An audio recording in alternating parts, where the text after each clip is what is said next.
পারিসজি আমাদের সঙ্গে এমনটা কেন করলেন, কাঁদলেন অক্ষয় কুমার। বলিউডের জনপ্রিয় কমেডি ফ্র্যাঞ্চাইজি হেরাফেরির তৃতীয় পর্ব নিয়ে তৈরি হয়েছে তীব্র বিতর্ক। অভিনেতা পরেশ রাওয়াল ছবি থেকে সরে দাঁড়ানোর কথা ঘোষণা করতেই তার বিরুদ্ধে 25 কোটি টাকার ক্ষতিপূরণ দাবি করে ঝামেলা করেছে অক্ষয় কুমারের প্রযোজনা সংস্থা ক্যাপ অফ গুড ফিল্মস। গত 18 মে সোশ্যাল মিডিয়ার এক্সে একটি পোস্টের মাধ্যমে পরেশ নিজে জানিয়েছেন তিনি আর হেরাফেরি 3-তে কাজ করবেন না। এরপরে বাবুরাও আইনি নোটিশ পাঠায় সিনেমাটির প্রযোজনা প্রতিষ্ঠান। তবে এই ঘটনা চূড়ান্ত হতাশ পরিচালক আসনে বসা প্রিয় দর্শক।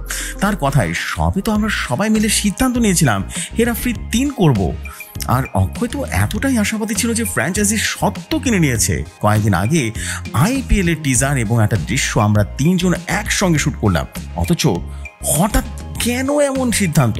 প্রিয় দর্শন, আরও বিস্ফোরক দাবি এই সিদ্ধান্তের কথা নাকি একবারও জানাননি পরেশ, বরং ফোন করলেও তিনি বার্তা পাঠিয়েছিলেন, প্লিজ কল করবেন না, এটা আমার সিদ্ধান্ত, আমার সঙ্গে কারো কোনো সম্পর্ক নেই। প্রিয় দর্শন, কথায় আমি খুবই আহত এবং হতভাগ।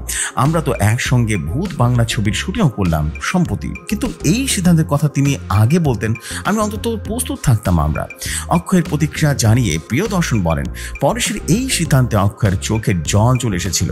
সে কান্নাজড়িত কণ্ঠে আমাকে বলেছিল, প্রিয়, উনি আমাদের সঙ্গে এমনটা কেন করছেন, এটা খুবই দুঃখজনক। এখন অক্ষয় যে আইনি পদক্ষেপ নিচ্ছে সেটা একেবারে তার উপরে বর্তানো অন্যায়ের একটা প্রতিক্রিয়া, আর কিছুই নয়।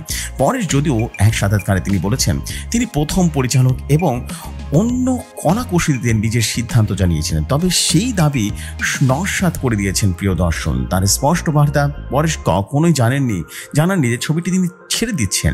তার কাছ থেকে আমি শুধু মেসেজ পেয়েছি যে তিনি ছবিটি করবেন না, কিন্তু আমার প্রতি তার কোনো রাগ নেই।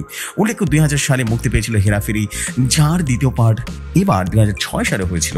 হেরাফেরি 3 ঘোষণা করা হয় 2023 সালে এবং চলতি বছর জানুয়ারিতে নিশ্চিত করা হয় ছবিটি তৈরি করবেন প্রিয় দর্শন নিজেই। তবে এখন এই ছবির ভবিষ্যৎ কোন দিকে যাচ্ছে সেটাই এখন দেখার বিষয়। এমনই সব নিত্য নতুন নিউজ পেতে রেডিও শহরের সাথে থাকুন।